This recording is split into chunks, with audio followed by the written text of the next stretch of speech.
Hello दोस्तों, नमस्कार। मैं हूँ संगीता जी दमन और स्वागत करती हूँ आप सबका अपने चैनल संगीता जी दमन में।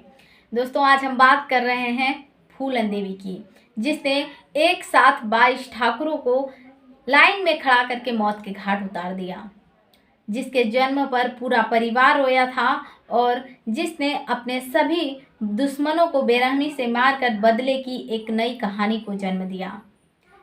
कुछ लोग तो उन्हें सच में देवी मानते हैं तो वहीं कुछ लोग हत्यारा मानते हैं। फूलन देवी राजनीति में भी एक उभरता हुआ सितारा बनी।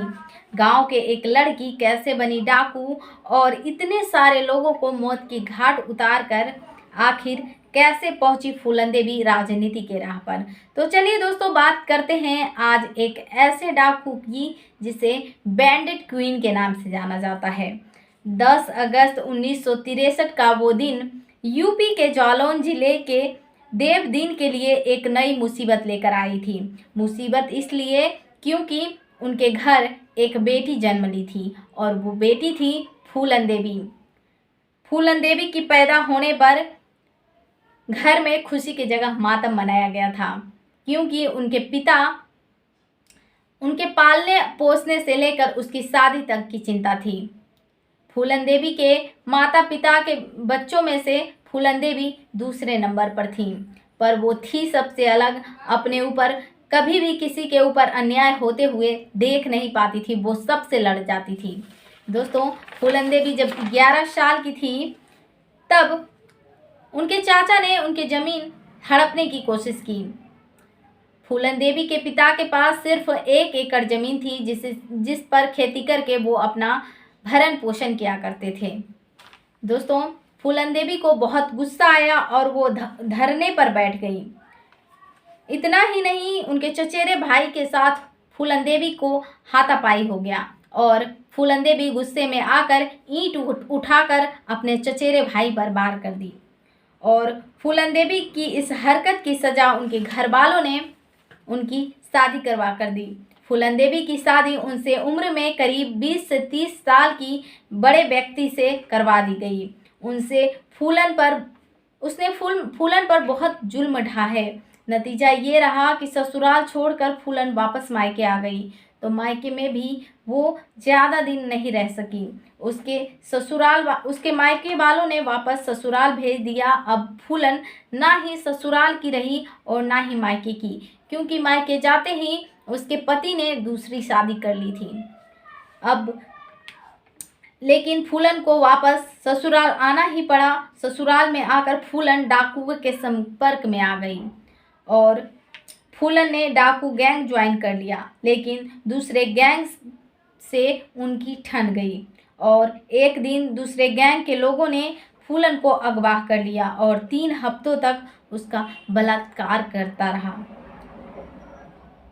फूलन जैसे तैसे डाकुओं के चंगुल से तो निकल गई, लेकिन बदला लेने की ठानी और जब 1981 में बेहमई गांव लौटी तो उसने बलात्कार करने वाले 2 लोगों को पहचान लिया।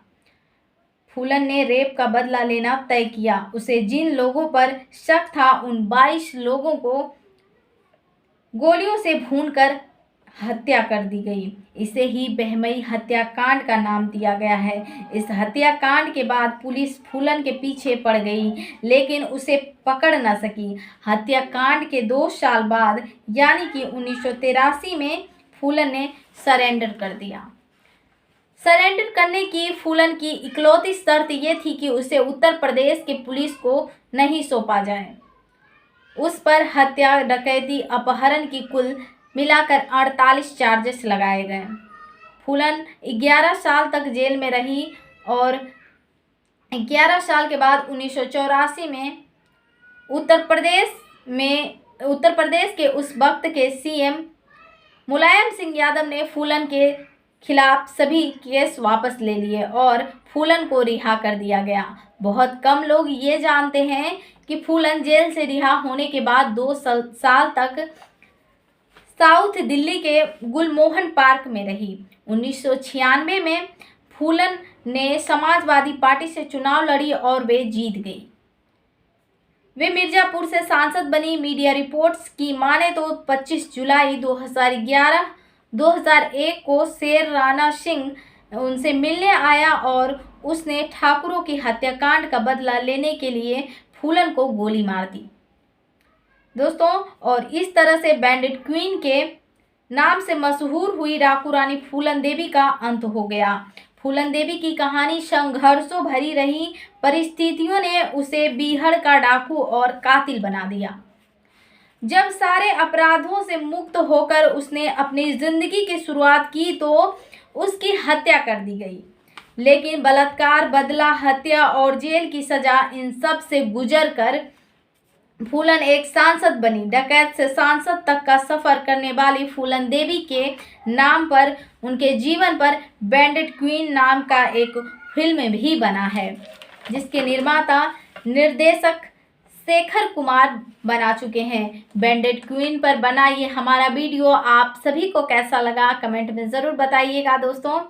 मिलते हैं नेक्स्ट वीडियो के साथ, तब तक के लिए आप सभी को जय भारत, जय संविधान। और हाँ, बैंडिट क्वीन के बारे में आप ज़रूर बताइएगा कि आप सबका राय क्या है। धन्यवाद दोस्तों।